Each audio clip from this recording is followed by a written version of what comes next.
إن الحمد لله نحمده ونستعينه ونستغفره ونعوذ بالله من شرور أنفسنا ومن سيئات أعمالنا. من يهده الله فلا مضل له ومن يضلل فلا هادي له، ونشهد أن لا إله إلا الله ونشهد أن محمدا عبده ورسوله. اللهم صل على محمد وعلى آل محمد كما صليت على إبراهيم وعلى آل إبراهيم إنك حميد مجيد. فأعوذ بالله السميع العليم من الشيطان الرجيم من همزه ونفخه ونفثه. بسم الله الرحمن الرحيم.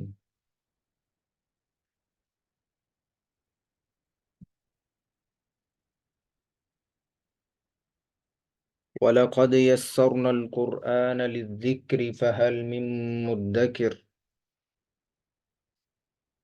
وقال عز وجل: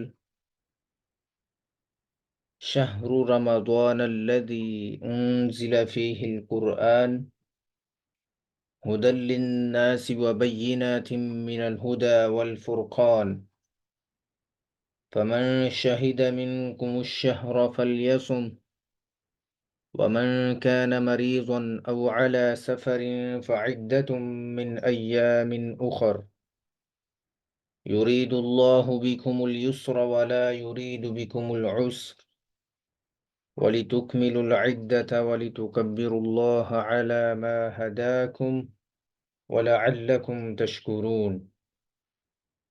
وقال عز وجل: ورتل القرآن ترتيلا. وقال عز وجل: ورتلناه ترتيلا. صدق اللہ العظیم. میرے معزز بھائیوں اور بہنوں،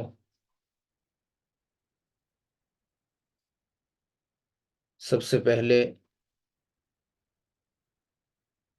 ہم آپ کو پیراڈائز قرآن اکیڈمی کی طرف سے اس کورس میں شمولیت پر مبارکباد پیش کرتے ہیں، اہلا و سہلا و مرحبا کہتے ہیں، اور امید کرتے ہیں آپ سب اللہ کی خاص توفیق سے، اللہ کی خاص رحمت سے خیر و عافیت سے ہوں گے انشاءاللہ العزیز۔ میرے معزز بھائیوں اور بہنوں، اللہ رب العزت کا بڑا احسان اور کرم ہے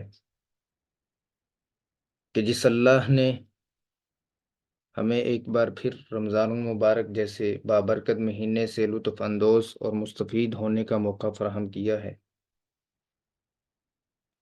اللہ تعالیٰ نے ایسا مہینہ عطا کیا ہے کہ جس میں اللہ تعالیٰ نے اپنی سب سے مقدس کتاب قرآن کریم و فرقان حکیم کو نازل فرمایا ہے۔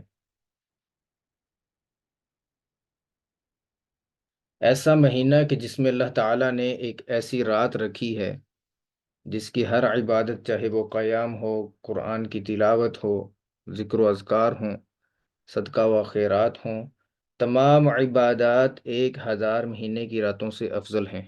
سبحان اللہ۔ ایسا مہینہ کہ جس میں اللہ تعالیٰ اپنی رحمتوں کا نزول فرماتے ہیں، تو ہم دعا کرتے ہیں کہ اللہ تعالیٰ اپنی خاص اور رحمت ہم سب پر اپنا فضل عطا فرمائے، ان رحمتوں کا مہینہ حاصل کرنے کی توفیق عطا فرمائے، زیادہ سے زیادہ قرآن کریم کی تلاوت کرنے کی توفیق عطا فرمائے۔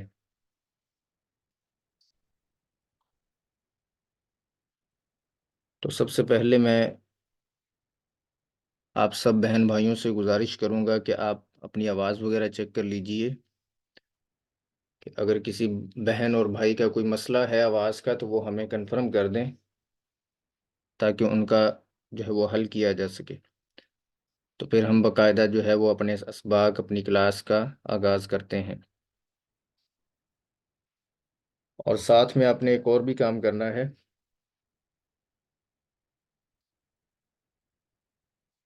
کہ ابھی آپ کے گروپس میں حاضری بھیجی گئی ہے۔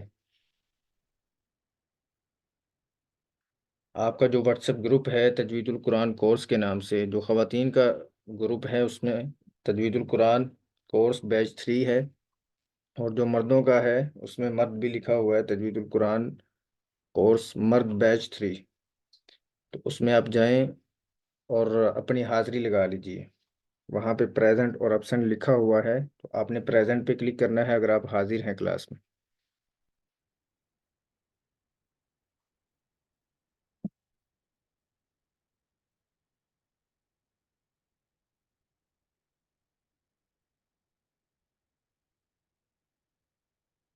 جی بسم اللہ الرحمن الرحیم، ہم باقاعدہ کلاس کا آغاز کر رہے ہیں۔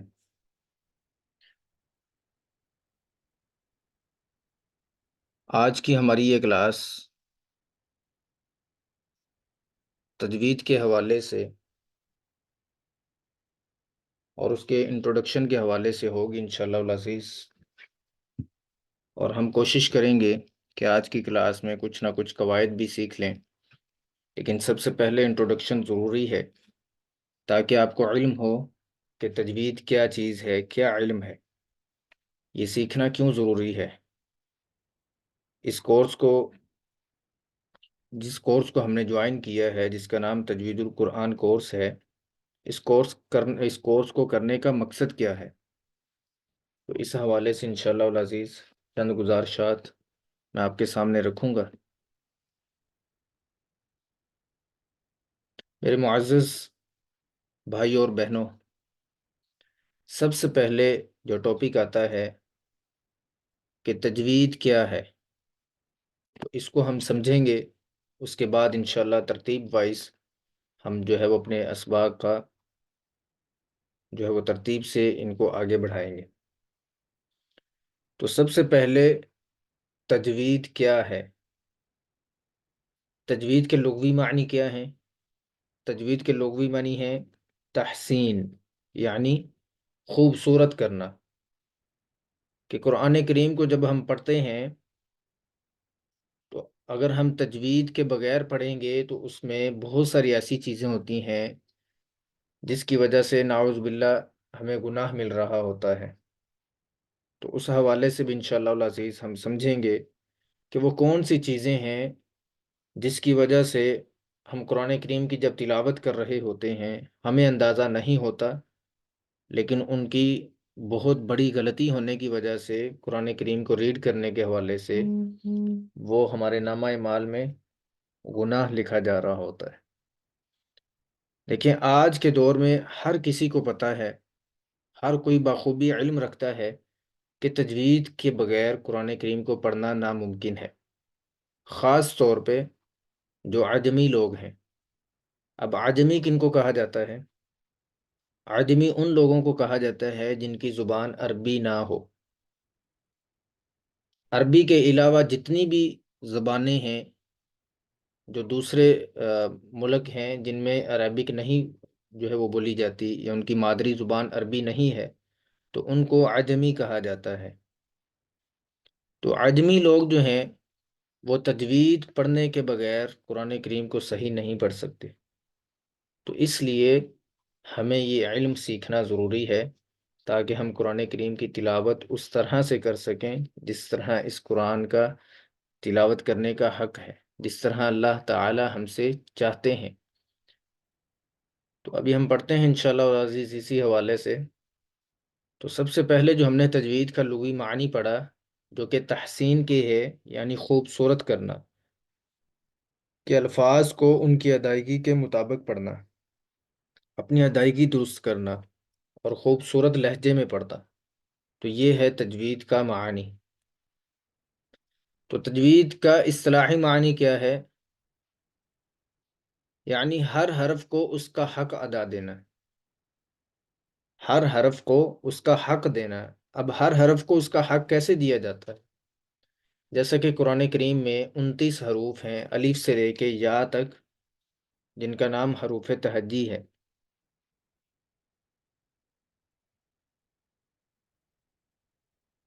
کچھ میسیج موصول ہو رہے ہیں کہ ہمیں آواز نہیں آ رہی۔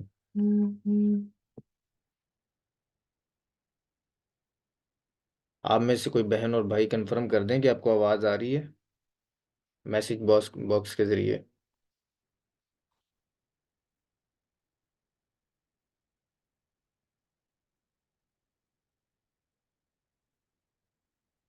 جی، جزاک اللہ خیر، جزاکم اللہ خیر۔ تجوید کا جو اصطلاحی معنی ہے وہ یہ ہے کہ ہر حرف کو اس کا حق دینا۔ یعنی قرآن کریم میں جو 29 حروف ہیں جن کو حروف تہجی کہا جاتا ہے الف سے لے کے یا تک، جیسے انگلش میں الفابیٹس ہوتے ہیں اے ٹو زی، تو اسی طرح عربک میں الف سے لے کے یا تک جو حروف ہیں ان کا نام حروف تہجی ہوتا ہے۔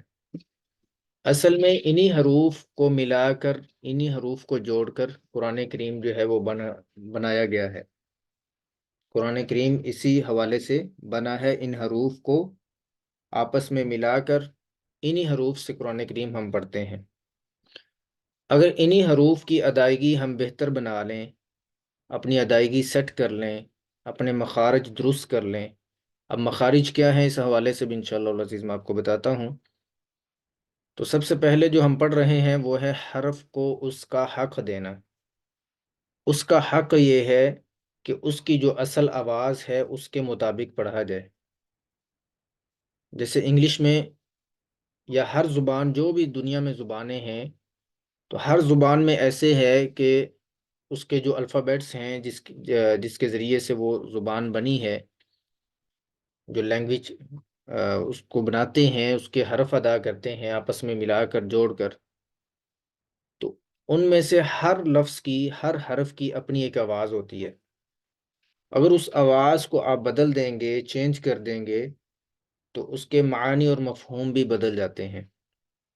تو قرآن کریم تو اللہ تعالیٰ کی کتاب ہے، اور یہ خاص اور خالص عربی زبان میں نازل ہوئی ہے، تو اس کا ہر حرف، اس کے ہر حرف کی جو ہے وہ اپنی الگ سے آواز ہے۔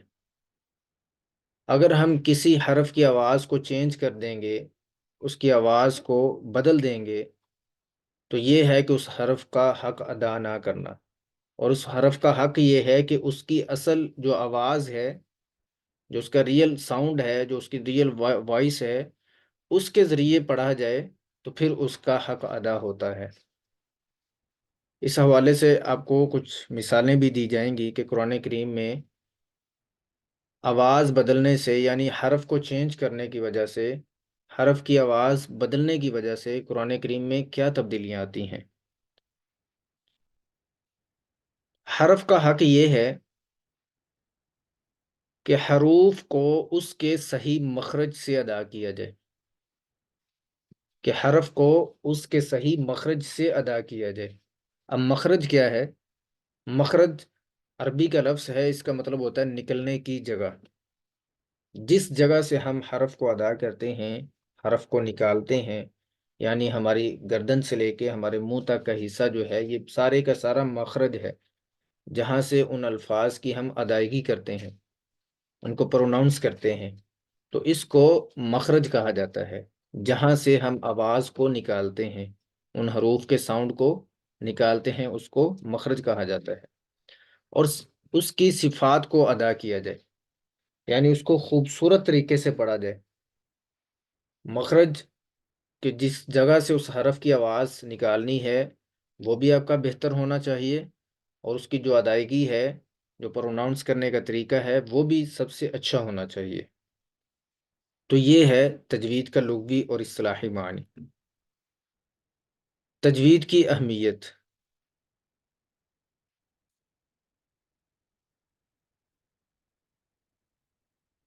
تجوید کے بارے میں علماء کرام نے لکھا ہے کہ تجوید کا سیکھنا واجب ہے۔ ہر مسلمان پر یہ واجب ہے کہ وہ تجوید کو سیکھ کر قرآن کریم پڑھیں۔ جیسا کہ میں نے اسی کلاس کے شروع میں بھی بتایا کہ ہم عجمی لوگ ہیں، ہماری جو مادری زبان ہے وہ عربی نہیں ہے، ہم اردو بولنے والے ہیں، پنجابی بولنے والے ہیں، انگلش بولنے والے ہیں، تو اس لیے ہماری زبان جو ہے وہ عجمی ہے۔ تو اور جو عجمی لوگ ہوتے ہیں ان کو قرآن کریم کو پڑھنے کے حوالے سے تجوید کا علم سیکھنا ضروری ہے۔ تو یہاں پہ بھی آپ دیکھ سکتے ہیں کہ علماء کرام نے بھی اس حوالے سے لکھا ہے کہ تجوید کا سیکھنا واجب ہے، کیونکہ اگر علم تجوید نہ سیکھا تو پھر حروف کی ادائیگی غلط ہوگی۔ اگر آپ تجوید کا علم نہیں سیکھتے تو آپ کے حروف کی ادائیگی صحیح نہیں ہو سکتی، جس کی وجہ سے معنی تبدیل ہو جائے گا، اور کبھی کبھی معنی اتنا تبدیل ہو جاتا ہے کہ بالکل الٹ بن جاتا ہے، اور کبھی نعوذ باللہ بالکل کفریہ معنی بن جاتا ہے۔ تو اس لیے ہم تجوید سیکھتے ہیں کہ ہمارا ہر حرف جو ہے اس کی ادائیگی اچھی طرح سے ہو، اس کا جو معنی اور مفہوم ہے وہ چینج نہ ہو، جس طرح سے اللہ تعالی ہم سے چاہتے ہیں ہم اسی طرح قرآن کریم کی تلاوت کریں۔ تو اس لیے اس حوالے سے ہم جو ہے وہ تجوید کا علم سیکھتے ہیں۔ اسی طرح کچھ آگے مثالیں ہیں کہ جو لوگ تجوید کو نہیں سیکھتے تو وہ قرآن کریم میں کیا غلطیاں کر رہے ہوتے ہیں، اور ان چھوٹی چھوٹی غلطیوں سے قرآن کریم کے معانی اور مفہوم کیسے چینج ہو جاتے ہیں۔ جیسا کہ آپ سب کو ماشاءاللہ یہ صورت یاد ہے، سورۃ الاخلاص، قل هو اللہ احد، بسم اللہ الرحمن الرحیم، قل هو اللہ احد۔ اس کا معنی ہے کہو اللہ ایک ہے۔ یہ اب سب عموماً جانتے ہیں اس سورت کا جو ترجمہ ہے۔ قل هو اللہ احد، قل کا مطلب ہے کہہ دیجئے، هو اللہ کہ وہ اللہ، احد ایک ہے، کہہ دیجئے کہ وہ اللہ ایک ہے۔ اگر آپ قل کے قاف کو اس کے مخرج سے پر کر کے ادا نہیں کریں گے، یعنی قرآن کریم میں دو قاف ہوتے ہیں، ایک موٹے والا اور ایک باریک والا، تو یہ جو قاف ہے یہ موٹا ہے، جس کے اوپر نقطے ہوتے ہیں، یہ قاف موٹا ہوتا ہے، اور جو نقطوں کے بغیر ہوتا ہے جیسے یہ والا ہے قل، تو یہ کاف باریک پڑا جاتا ہے۔ اب یہ دونوں ہی قاف ہیں، لیکن ان دونوں میں فرق کیا ہے؟ ایک قاف موٹا ہے اور دوسرا باریک ہے۔ اگر ہم قرآن کریم کو پڑھتے ہوئے یہ دھیان نہ کریں، اس کو فوکس نہ کریں اور غلط کر دیں، یعنی قل کی جگہ پہ کل پڑھ دیں، موٹے کی جگہ پہ باریک پڑھ دیں، یا باریک کی جگہ پہ موٹا کر دیں، تو اس کا جو ہے وہ قرآن کریم میں کیا چینج ہوتا ہے؟ قرآن کریم کا جو ترجمہ ہے یا جو تفسیر ہے اس میں کیا فرق آتا ہے تو یہ اب ہم پڑھ رہے ہیں کہ اصل میں لکھا ہوا ہے قل هو اللہ احد، اس کا معنی ہے کہو اللہ ایک ہے۔ اگر آپ قل کے قاف کو اس کے صحیح مخرج سے پر کر کے ادا نہیں کریں گے، یعنی قاف کو جس جگہ سے نکالتے ہیں اس جگہ سے آپ نہیں نکالیں گے، اس کے مخرج سے ادا نہیں کریں گے، اور یوں پڑھیں گے قل قل هو اللہ احد، تو اس کا معنی ہوگا کھاؤ کہ اللہ ایک ہے، نعوذ باللہ۔ اب قل کا مطلب ہوتا ہے کہہ دیجئے موٹے قاف کے ساتھ، اور اگر باریک قاف قل کے ساتھ پڑھیں گے تو اس کا مطلب ہے کھاؤ۔ اب کل طعام کھانا کھاؤ، ٹھیک ہے، تو اس طرح کے جو الفاظ ہیں، کل کا مطلب ہوتا ہے کھانا، اور قل کا مطلب ہوتا ہے کہہ دیجئے، موٹے قاف کے ساتھ قل کہہ دیجئے، اور کل کا مطلب ہوتا ہے کھاؤ۔ تو اگر ہم قل کی جگہ پہ کل پڑھ دیں، تھوڑا سا لاپرواہی کرتے ہوئے اس کو باریک کر دیں، تو نعوذ باللہ اس کا ترجمہ کیسے چینج ہوتا ہے کہ کھاؤ کہ اللہ ایک ہے۔ اسی طرح بہت ساری قرآن کریم میں مثالیں ہیں، جیسے کہ قرآن کریم میں یہ بھی لفظ آتا ہے قلبن اور کلبن، یہ بھی موٹے اور باریک کا صرف فرق ہے۔ جو قلبن ہے وہ اس قاف کے ساتھ ہے، موٹے قاف کے ساتھ، جس کے اوپر دو نقطے ہوتے ہیں، یہ موٹا قاف ہوتا ہے، اور دوسرا کاف کتاب والا کاف باریک ہوتا ہے۔ اب اگر ہم قل اس قاف کے ساتھ اگر قلبن پڑھیں گے، قلب کا مطلب ہوتا ہے دل، قلب دل کو کہتے ہیں، یہ بھی قرآن کریم میں ہے۔ اور کلب، باریک کاف جو کہ کتاب والا کاف ہوتا ہے، اس کے ساتھ اگر ہم پڑھیں کلب تو وہ بھی قرآن کریم کا ہی کلمہ ہے۔ اب یہ دونوں کلمات قرآن کریم میں موجود ہیں۔ اگر ہم لفظ قلب یعنی وہاں پہ یہ لکھا ہو کہ اللہ تعالیٰ دلوں کو صاف کر دیتا ہے، قلب کے ساتھ لکھا ہو، موٹے قاف کے ساتھ، تو اس کو ہم تھوڑا سا باریک کر دیں لاپرواہی کرتے ہوئے قلب پڑھ دیں، تو نعوذ باللہ اس کا ترجمہ یہ بن جاتا ہے کہ نعوذ باللہ اللہ تعالیٰ کتوں کو صاف کر دیتا ہے، نعوذ باللہ من ذالک۔ تو ایسے جو ہے وہ قرآن کریم میں الفاظ چینج ہونے کی وجہ سے، لفظ بدلنے کی وجہ سے، اس کی آواز، اس کا جو ساؤنڈ ہے وہ چینج ہونے کی وجہ سے، بدلنے کی وجہ سے قرآن کریم کے جو معانی اور مفہوم ہیں وہ بھی بدل جاتے ہیں۔ یہ صرف قرآن کریم میں ایسا نہیں ہے، مطلب صرف عربک زبان میں ایسا نہیں ہے، دنیا کی ہر زبان میں ایسا ہے کہ اگر آپ اس کا ایکسنٹ تھوڑا سا بھی چینج کر دیں گے تو اس کے معانی اور مفہوم جو ہے وہ بدل جاتے ہیں۔ انگلش میں بہت زیادہ ایسے جو ہے وہ ورڈ ہیں، ایسے کلمے ہیں کہ جس کو آپ تھوڑا سا چینج کرتے ہیں تو اس کے معنی اور مفہوم چینج ہو جاتے ہیں۔ جیسے اکثر میں یہ مثال دیا کرتا ہوں کہ انگلش میں اینگل اور اینجل صرف اے اور ای کا فرق ہے، اور اس کا ترجمہ دیکھیں کہ اینگل ایک زاویہ کو کہتے ہیں اور اینجل فرشتے کو کہتے ہیں۔ صرف آپ نے اے اور ای کا فرق کیا، اس کا ترجمہ جو ہے وہ بدل گیا۔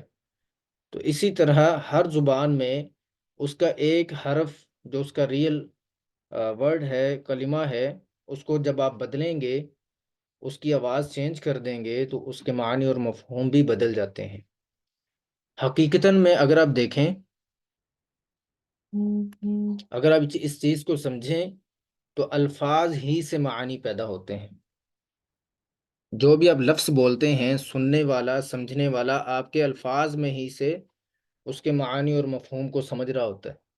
جیسے میں بول رہا ہوں اردو زبان میں، تو آپ میری الفاظ کو پہلے سنتے ہیں تو پھر آپ اس کو سمجھ رہے ہیں کہ قاری صاحب جو ہے وہ یہ بیان کر رہے ہیں۔ تو اگر میں ایک لفظ بھی غلط بولوں گا، غلط کہوں گا، تو آپ کو فوراً پتہ چل جائے گا کہ یہ قاری صاحب نے غلطی کی ہے، اس لفظ کو صحیح سے طریقے سے ادا نہیں کیا۔ اسی طرح ان چیزوں سے ہم نے قرآن کریم کی تلاوت کو پاک کرنا ہے انشاءاللہ العزیز۔ تو اس لیے یہ علم جو ہے یہ سیکھنا ضروری ہے تاکہ ہم اس کے مخارج کے ساتھ آوازوں کو نکال سکیں۔ سب سے مین چیز جو قرآن کریم میں ہے نا، تجوید میں، قرآن کریم کو پڑھنے کے حوالے سے، وہ آپ ہمیشہ یاد رکھیے گا، جہاں سے بھی آپ پڑھیں یا تجوید کا کوئی بھی کورس ہے تو اس میں صرف ایک چیز آپ نے دھیان رکھنا ہے کہ الفاظ کے مخارج، کہ جس جگہ سے آواز نکلتی ہے، جس جگہ سے الفاظ کی ادائیگی ہوتی ہے، اگر آپ اس کی ادائیگی میں ماہر ہو جاتے ہیں پریکٹس کرتے ہوئے تو آپ کی تجوید بہتر ہو جاتی ہے۔ تو تجوید کا جو مین ٹاپک ہے وہ اس کے مخارج ہیں، بس مخارج اور صفات۔ اگر آپ مخارج سیٹ کر لیتے ہیں، پریکٹس کرتے ہیں اور ان کی صفاتیں بھی اچھی کر لیتے ہیں تو پھر جو ہے آپ کی تجوید بہتر ہو جاتی ہے اور قرآن کریم کو آپ اس طرح سے پڑھتے ہیں جس طرح قرآن کریم نازل ہوا ہے۔ تو یقیناً قرآن کریم تجوید کے ساتھ نازل ہوا ہے، اور اللہ تعالیٰ نے قرآن کریم میں فرمایا کہ وَرَتَّلْنَاهُ تَرْتِيلًا وَرَتِّلِ الْقُرْآنَ تَرْتِيلًا، وَرَتَّلْنَاهُ تَرْتِيلًا کہ ہم نے اس قرآن مجید کو ترتیل کے ساتھ نازل کیا ہے۔ اب ترتیل کے کیا معنی ہیں؟ تو ترتیل کے حوالے سے حضرت علی رضی اللہ تعالی عنہ، ان سے صحابہ کرام رضوان اللہ علیہ مجمعین نے پوچھا کہ ترتیل کے کیا معنی ہیں، کہ قرآن کریم میں اللہ تعالیٰ نے بار بار یہ لفظ استعمال کیا ہے، یہ لفظ بولا ہے کہ وَرَتَّلْنَاهُ تَرْتِيلًا وَرَتِّلِ الْقُرْآنَ تَرْتِيلًا۔ تو یہ ترتیل کا جو لفظ ہے اس کا مطلب کیا ہے، اس کا معنی کیا ہے؟ تو حضرت علی رضی اللہ تعالی عنہ انہوں نے اس کی تشریح فرمائی۔ آپ رضی اللہ عنہ فرماتے ہیں کہ الترتیل ہوا تجوید الحروف و معرفت الوقوف، کہ تجوید کو حروف کو تجوید کے ساتھ ادا کرنا یہ ترتیل کا معنی ہے، حروف کو تجوید کے ساتھ ادا کرنا۔ اب حروف کو تجوید کے ساتھ کیسے ادا کیا جاتا ہے؟ وہ ابھی جو میں آپ کو بتا رہا تھا کہ حروف تجوید کے ساتھ تب ادا ہوتے ہیں جب ہم اس کے اصل مخرج سے اس کی آواز نکالتے ہیں، اس حرف کی پریکٹس کرتے ہیں، اس کو سیکھتے ہیں، تو پھر جو ہے وہ اس کی ادائیگی بہتر ہوتی ہے۔ تو اس کو یہ کہا جاتا ہے کہ حروف کو تجوید کے ساتھ ادا کرنا اور وقوف میں ماہر ہونا۔ وقوف جو ہے یہ وقف کی جمع ہے۔ وقف کا مطلب ہوتا ہے ٹھہرنا، وقفہ کرنا، ٹھیک ہے؟ قرآن کریم کی تلاوت کے دوران جس جگہ ٹھہرا جاتا ہے، رکا جاتا ہے، تو اس کو وقف کہا جاتا ہے۔ تو علی رضی اللہ تعالی عنہ ترتیل کے لفظ کی تشریح کرتے ہوئے فرماتے ہیں کہ حروف کو تجوید کے ساتھ ادا کرنا ایک چیز، اور دوسری چیز کہ وقوف میں ماہر ہونا، کہ آپ کو پتہ ہونا چاہیے کہ میں نے قرآن کریم میں جس جگہ پہ رکنا ہے تو کس طرح سے میں نے وہاں پہ سٹاپ کرنا ہے، رکنا ہے۔ تو قرآن کریم میں بعض ایسے سائنز ہوتے ہیں، ایسے رموز اوقاف ہوتے ہیں جہاں پر ہرگز نہیں ٹھہرنا چاہیے، اور کچھ ایسے رموز اوقاف ہوتے ہیں، کچھ ایسے اشارات ہوتے ہیں جن پر لازمی ٹھہرنا چاہیے ہوتا ہے، ٹھیک ہے؟ تو قرآن کریم کو جب ہم پڑھتے ہیں تو یہ چھوٹے چھوٹے اشارات آپ کو نظر آتے ہوں گے جن کو رموز اوقاف کہا جاتا ہے۔ جیسے آیات کے درمیان میں لکھا ہوتا ہے لام الف لا، میم، چھوٹی سی جیم، مطلب یہ حروف کے اوپر جو ہے وہ چھوٹے چھوٹے سائن بنے ہوتے ہیں، چھوٹے چھوٹے آپ کو اشارے دیے ہوتے ہیں۔ اب آپ کو علم نہیں ہے کہ ان کا کیا مطلب ہے، وہ کیوں لکھے گئے ہیں۔ یہ بیسیکلی وقف کا جو ہے ایک بیان ہے جس کو رموز اوقاف کہا جاتا ہے۔ اس میں ہم سمجھتے ہیں ان اشاروں کو، کس اشارے پہ رکنا چاہیے، کس پہ نہیں رکنا چاہیے۔ کچھ ایسے اشارات ہوتے ہیں جہاں پہ لازمی رکنا چاہیے ہوتا ہے، اور کچھ ایسے اشارات ہوتے ہیں جہاں پہ بالکل بھی رکنا نہیں ہوتا۔ تو وہ بھی انشاءاللہ العزیز ہم اسی کورس میں پڑھیں گے، اور مخارج بھی سیکھیں گے، صفاتیں بھی سیکھیں گے، اور اس کے علاوہ آپ کو تلاوت کا طریقہ بھی بتایا جائے گا انشاءاللہ العزیز۔ جیسے کہ اسی کلاس کے آغاز میں جب کلاس شروع ہوئی ہے تو آپ تلاوت سماعت فرما رہے تھے، تو وہ الحمدللہ رب العالمین، اب وہ میری اپنی آواز میں تھی جو کہ اسٹوڈیو میں نے ریکارڈنگ کروائی ہے۔ تو اسی طریقے سے انشاءاللہ العزیز اسی طرح سے آپ کو تلاوت کا کچھ نہ کچھ فن بھی سکھایا جائے گا اسی کلاس میں۔ تو آپ نے کوشش کرنی ہے کہ اس کلاس کو چھوڑنا نہیں ہے، اطمینان سے اور دل لگاتے ہوئے، محنت کرتے ہوئے آپ نے ان چیزوں کو سیکھنا ہے۔ آپ کو نوٹس کے ذریعے سے، یعنی آسان تر تجوید کے جو قواعد ہیں ان کے مطابق آپ کو پڑھایا جائے گا۔ تو میرے معزز بھائیوں اور بہنوں، آج کی کلاس میں ہم نے کچھ انٹروڈکشن سمجھا تجوید کے حوالے سے، کہ ایک لفظ بدلنے سے اس کا معنی کیسے چینج ہوتے ہیں۔ جیسے کہ یہاں پہ ہم نے صرف ایک لفظ دیکھا ہے، اس کے علاوہ اور بھی بہت ہیں، وہ انشاءاللہ العزیز اگلی کلاسوں میں آپ کو بتاؤں گا کہ کون کون سے حروف ہیں جو آپس میں جن کی آوازیں ملتی جلتی ہیں، آپس میں ان کے ساؤنڈ جو ہے وہ مکس اپ ہوتے ہیں۔ قرآن کریم میں ٹوٹل جو ہے نا وہ 29 حروف ہیں، الف سے لے کے یا تک، یہ 29 حروف ہیں جن کے ساتھ قرآن کریم مل کے ہم پڑھتے ہیں، جن کو ملا کر ہم قرآن کریم کو پڑھتے ہیں، قرآن کریم کی تلاوت کرتے ہیں۔ اب یہ 29 حروف میں سے 29 حروف میں سے 15 حروف اتنے جو ہیں ان کی آوازیں آپس میں ملتی جلتی ہیں۔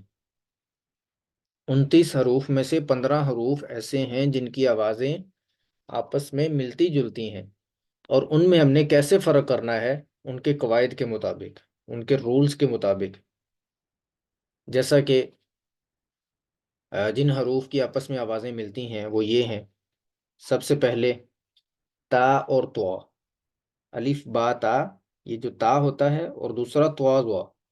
تو یہ تا اور طوا یہ دو حروف ہیں جن کی آوازیں آپس میں ملتی جلتی ہیں۔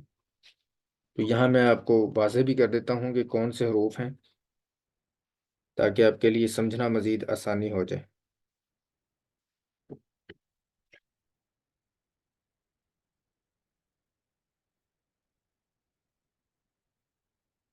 یہ کتاب انشاءاللہ العزیز ہم پڑھیں گے، اس میں مکمل پریکٹس ہے۔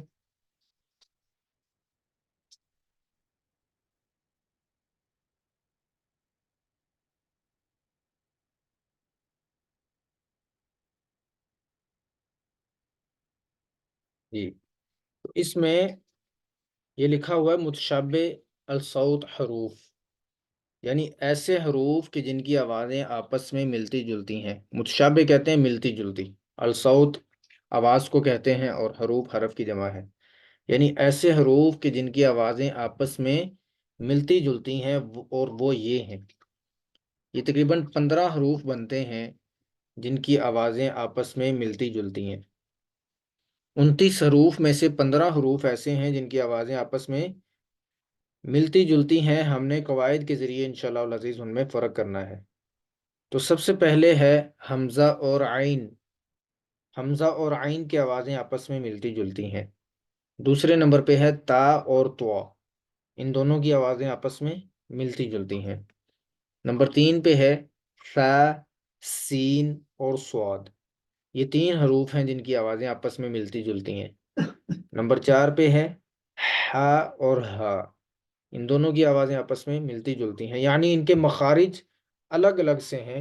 تو ہم جب مخارج پڑھیں گے تو پھر ہمیں پتہ چلے گا کہ اس لفظ کی آواز کہاں سے ادا ہونی ہے اور دوسرے لفظ کی آواز کہاں سے ادا ہونی ہے، تو پھر ہم ان میں فرق کر پائیں گے۔ اس کے بعد ہے ذال، ذا، ضا اور ضاد، تو یہ 4 حروف ہیں جن کی آوازیں آپس میں ملتی جلتی ہیں۔ نمبر 6 پہ ہے قوف اور کیف، تو ان 2 حروف کی آپس میں آوازیں ملتی جلتی ہیں۔ تو معزز بھائی اور بہنوں، آج کی کلاس تقریباً ہماری مکمل ہو چکی ہے، 1 منٹ باقی ہے، اس کے بعد کلاس جو ہے وہ آٹومیٹکلی آپ کی بند کر دی جائے گی، کیونکہ یہ زوم میٹنگ میں صرف 40 منٹ کا جو ہے وہ ایک لیکچر ہوتا ہے۔ تو 40 منٹ کی میٹنگ مکمل ہو چکی ہے، تو آپ احباب سے یہ میں گزارش کروں گا کہ اس کورس میں جس بہن بھائی کو بھی آپ شامل کروانا چاہتے ہیں تو آپ ان کی رجسٹریشن کروا کے ان کو شامل کروا سکتے ہیں۔ یہ کورس بالکل فری آف کاسٹ ہے، اس کے نہ تو رجسٹریشن چارجز ہیں اور نہ ہی کورس کی کوئی فیس ہے۔